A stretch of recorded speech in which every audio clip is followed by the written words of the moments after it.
BMW Championship, second leg of the FedEx Cup. I am Geoff Fienberg, talking more golf here at oddschecker.com/US with my guy at Tour Picks, Joe Idone.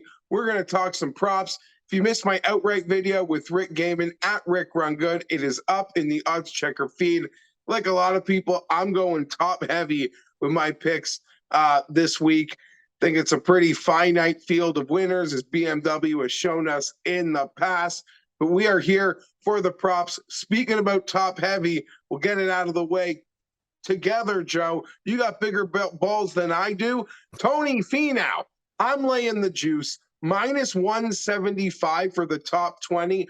Obviously, the placing markets are a little out of whack. It is a no-cut event. That typical top 40 option, like everything is, it's only 70 guys here, no cut. So the placing markets are hard. Normally, you've really never seen me, or I don't even think you, lay this sort of juice with one of the props. But this week has kind of put us in that situation, and I'm going for it. Tony Finau, minus 175 for a T20. He is the hottest player in the world. The form continued last week.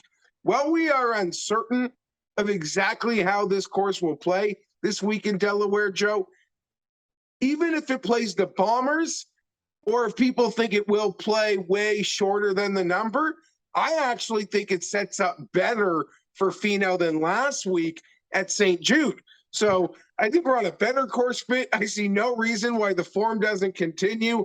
People I know love happy to take him for the outright. I'm laying juice. Guilty as charged. Minus 170 for me. I'm Big T.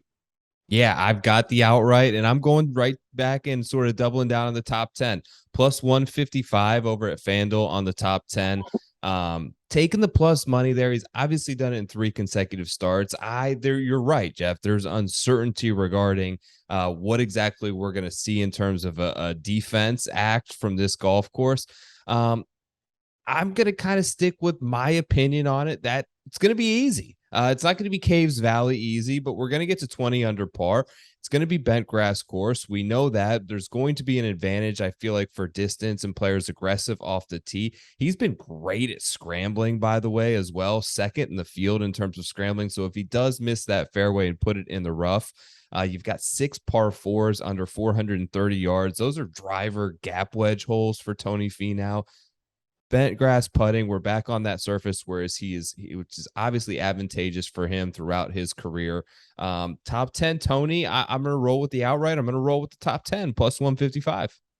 Okay, sticking in the placing markets, I just laid a minus 175 on a T20. Feel very good about it. This one, I'm getting plus 175, Joe. I'm going to Hideki Matsuyama, plus 175. I got to tee it up that this all stems from that 65-1 available on Hideki Matsuyama to win the tournament over at DraftKings. Use that grid, outrights, props, whatever you need, because you see Hideki is all over the place, as low as 45, as high as 65. And I guess we are going to take advantage of that number DraftKings is showing with the plus 175 T20 market. He withdrew last week. That's a lot of stay away, no touch. Hideki comes with a narrative, not quite as powerful as our old buddy Louis Oosthuizen, Joe, but it's a powerful narrative that does definitely leak into the betting markets and community. But here you go. Let me ease your concerns.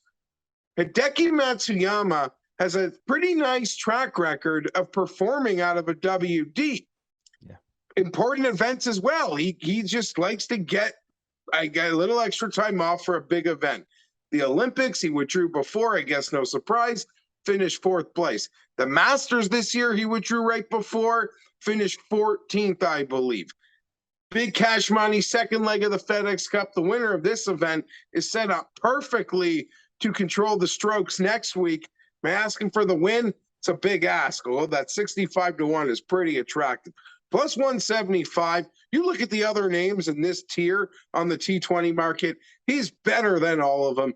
T20, Hideki Matsuyama, I'm willing to play that sneaky post-WD track record for me and Hideki here. Yeah, it just sticks off the page, that plus 175. Like, to think that we're at a point where we're getting a better number on Hideki to top 20 than we are on that I just took on Finau to top 10 is pretty crazy. And you mentioned it. There's concerns with the withdrawal. But that said, like 4 of his last 7 starts inside that top 20 moniker, it seems like a course that should be tailor-made for his iron game and his ability to sort of score on these bent grass, bigger type green courses. I'm going to stick at the same number and just give sort of another option there, plus 175 on the top 20. Cameron Davis.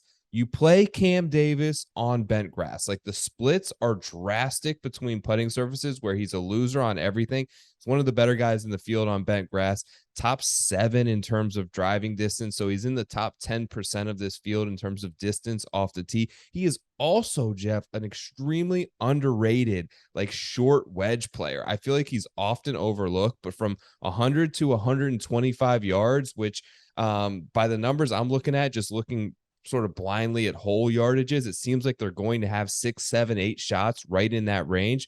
Top 5 in the field from that range with his wedges. He was good through sort of these Midwest courses, which is where he's always randomly, for an Australian, kind of found his comfort zone. I feel like this aligns with those places like 3M and Rocket Mortgage and John Deere, where we saw him play very well. Expect another good week. Top 20 is plus 175 over at DraftKings. You cannot deny the form for Cam Davis right now, Joe. And for such a top-heavy field and the star power and the win equity that I think most of us agree exists for 10 to 14 names, the books and their number on the Cam Davis outright, he's like the only guy. They're like, yeah, you could bet whoever you want, but we're not going to let you bet this guy. Totally. Like, and it feels weird. Like, the same number as 60, 70 Hideki to doesn't 1. feel right. Cam Davis, it's the second leg of the FedEx Cup. Phone a bet Cam Davis is be getting at least 3 digits, Yeah. let alone like in the 60s. So the books are very aware, and they are doing their best to maybe hold down those markets. And it's nice to see that you have found one that you're still willing to attack, because you look at everything Cam has done. Yeah, it feels like a total go zone. I'm going to go to the matchups.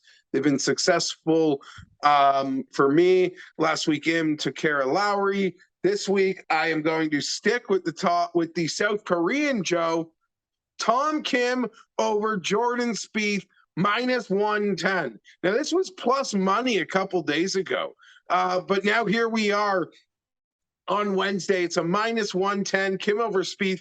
The fact that Kim is shorter, but barely shorter than Spieth to win the tournament, I'm not using that to correlate a reason to make this bet. That's just a real mind trip, but it just shows you golf is crazy. Things happen fast. Form kind of dictates everything. And boy, oh boy, you know, like, should I be worried about Tom Kim fatigue? No, he's a baby. He goes to these events, Joe. He's in a PGA locker room. It's like that guy that would have just gotten called up to the Pittsburgh Pirates. It's late August. The Pirates suck. Every day's a dream.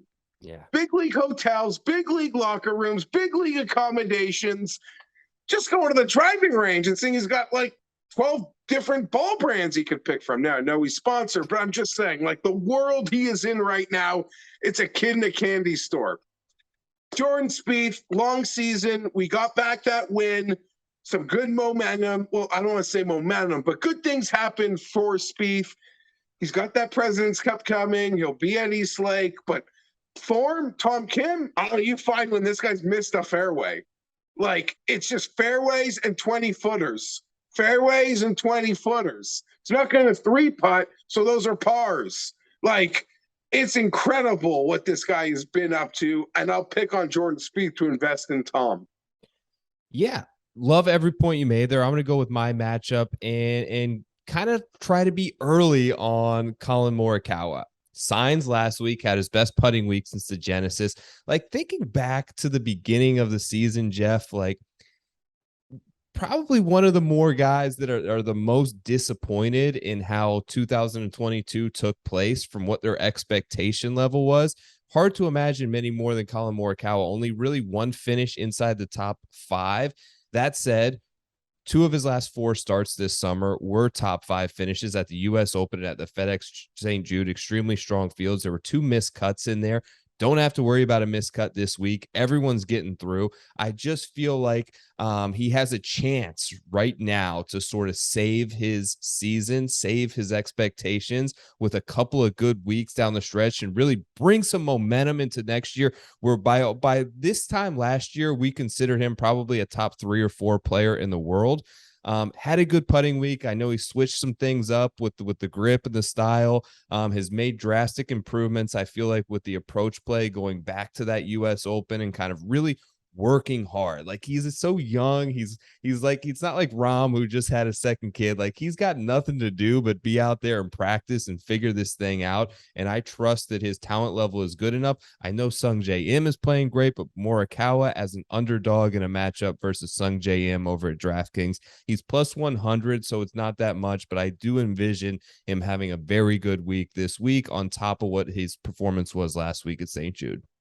I totally get how people just said, I've seen it. I saw enough watching Morikawa last week to feel like the win is coming. I think it's actually going to be a good week for a lot of guys who would classify their season as disappointments.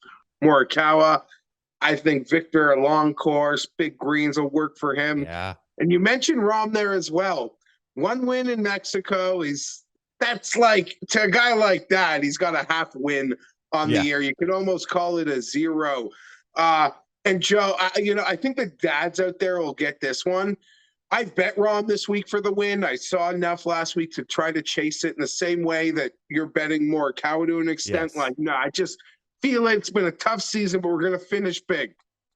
He just had the second kid, and that's an amazing moment. And you have that like baby swag and whatever. And it was nice to have the second kid and get to go to the second to play the FedEx Cup.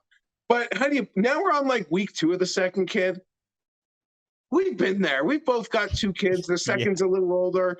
To be able to like get out of the house this week is probably like an incredible thing.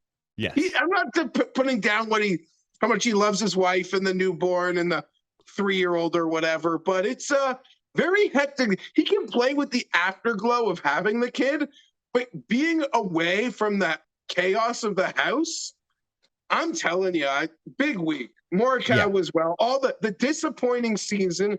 I see us having a Sunday battle of guys who disappointed us this year. We'll leave on that. For Joe Idone, I am Geoff Fienberg.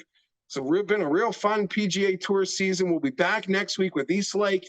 We'll find a way to attack that, certainly, Joe. And then we just get right back. So no off season in golf. It'll flip right over. We'll be doing this again, pretending as a brand new season is starting. Absolutely fired up for next week, and we get a little bit of a breather and right back at it, buddy. Thanks once again. All the best anytime. For Geoff Fienberg, I'm Joe Idone. Wow. I'm not Joe. That's Joe. He's far more handsome than me, and his internet's better than mine. Long day, you could tell that out. Hopefully that's not a bad omen for what we just did here. I'm Geoff Fienberg. That's Joe Idone. Thank you, oddschecker.com/US. Smash the like. We'll be back next week. The final leg, East Lake.